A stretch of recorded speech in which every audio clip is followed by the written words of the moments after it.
Saudi Arabia has been a very great friend and a big purchaser of equipment and lots of other things. E-130 airplanes, the Hercules, great plane, $3.8 billion.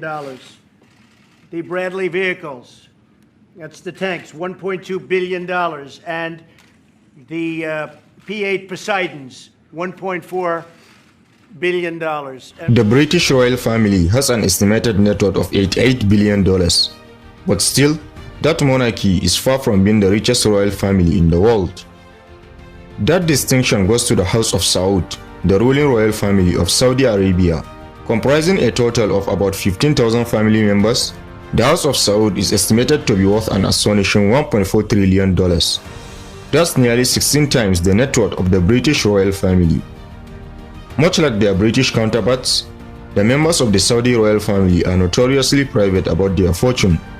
But what is known suggests an envious lifestyle filled with big spending, private jets, luxury yachts, top-of-the-line helicopters, sprawling chateaus, and a palatial estate decked out with gold furniture, including a gold-plated Kleenex tissue dispenser. The ruling monarchy draws most of its income from vast oil reserves that were founded 75 years ago, changing the country's fortune and making the House of Saud the richest family on earth. Also, state-owned oil company Saudi Aramco, which is among the world's most valuable and profitable companies, constitutes the backbone of the sprawling royal family's fortune. The family is renowned for maintaining an enviable lifestyle, which has come under severe criticism on several occasions for being wastefully extravagant and full of pomposity. The King of Saudi Arabia, King Salman bin Salman, is the head and leader of the pack of the Saudi royal family. However, with the elevation of Prince Mohammed bin Salman to the position of Crown Prince, the past few years have been rocky for the family. Prince Mohammed bin Salman arrested several of his family members, including his first cousins, in what appears to be a power struggle playing out along the margins of cruelty and cajolery, mirroring the fictional book and TV series Games of Thrones. But the culture of extravagant and reckless spending thrives amidst the politics of ambition and vengeance. From spending hundreds of millions on lavish luxuries such as super yachts and private jets, to fueling wars in the Middle East, here is a glimpse of the luxury and controversial life of the Saudi royal family. Part 1. Unbridled Luxury. From gold-studded super yachts, private jets, and palaces to furniture made of gold, the royal family even uses tissue paper plucked from gold-plated tissue dispensers. In 2017, the 34-year-old Crown Prince Mohammed bin Salman spent $450 million for Leonardo da Vinci's 500-year-old painting, the Salvator Mundi, purchasing it through a proxy. The sale of the painting, which is also known as Jesus Christ, was a record for an art auction.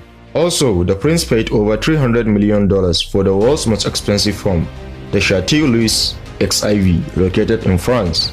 The chateau has 10 bedrooms, indoor and outdoor pools, together with a cinema, a wine cellar, and a moat with transparent underwater chamber. The Crown Prince is reportedly trying to buy a football club in the Premier League after failing to acquire Manchester United. The club on Prince Mohammed's radar is rumored to be Newcastle United. Many human rights organizations have reached out to the Premier League, insisting it to block the sale of any English club to the Crown Prince, citing his poor human rights record, including the assassination of Saudi dissident journalist Jamal Kasshogi. Part 2. World's biggest arms buyer. Saudi Arabia is far the largest military spender in the Middle East. It is also known as the biggest arms importer in the world, spending tens of billions of dollars. The Saudi government spent an estimated total of $67.6 billion in 2019 on arms, where the country led a coalition which is fueling an ongoing civil war in Yemen. Saudi Arabia has been a very great friend and a big purchaser of equipment and lots of other things, and one of the biggest investments in the United States is $889 million, $63 million, and that's for various artillery. Part 3. Fueling war in Yemen and destabilizing the Middle East. In 2015, Saudi Arabia, together with the UAE, launched a military campaign in the poorest Arab state, ostensibly aimed at restoring the rule of the Yemeni government, which had been formed to flee the country in the face of Houthi rebels. Despite overwhelming air power, after 5 years of conflict, the alliance has failed to capture much of the country from the Houthis, with the rebels still in control of the capital, Sana'a. Not satisfied with just expelling the Houthis, the UAE has also backed separatists in the south in their bid to secure a state free of Yemeni government control. Due in part to the intervention by the Gulf state, Yemen is on the brink of starvation and faces a cholera crisis. Since the conflict escalated in March 2015, around 2 million children under 5 years old are suffering from acute malnutrition and lack of efficient treatment.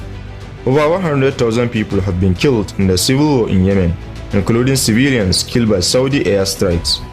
The Saudi government are not only involved in the civil war in Yemen, but also contributed to the instability in the Middle East with its Qatar, Egypt and Libya policies. Part 4. Dark history of abducting members of the royal family. The oil-rich monarchy has seen several internal tussles within the family over the years. There has been a lot of evidence that missing members of Saudi Arabia's royal family have been kidnapped and abducted from other countries and brought back to Riyadh. Historically, Saudi officials have denied all accusations about the fate of missing princes and others they have been accused of abducting. Prince Sultan bin Turki, Prince Turki bin Bandar, and Prince Saud bin Saif were all abducted by the Saudi royal family due to their criticisms of the royal family's rule. Part 5. Assassination of Jamal Kasshogi. The prominent Saudi journalist Jamal Kasshogi was killed by Saudi agents inside the kingdom's consulate in Istanbul on October 2018. After months of denial, Riyadh admitted that Kasshogi was killed inside the Saudi consulate and announced an arrest warrant for 18 individuals allegedly involved in the crime.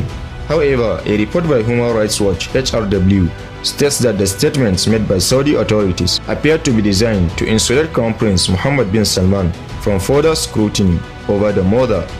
The CIA in November briefed the White House that Saudi Crown Prince Mohammed bin Salman ordered the killing. The CIA's finding, first reported by the Washington Post, is the most definitive US assessment to date, tying Saudi Arabia's de facto ruler directly to the killing. The US Senate also accepted the resolution on December 13 that holds Crown Prince Mohammed responsible for killing Kasshogi. So which of these dark truths bother you the most? Don't hesitate to share your thoughts with us in the comment section. Also, don't forget to press the like button and make sure to subscribe so you don't miss any of our future videos. Thanks for watching this one. Catch you in the next.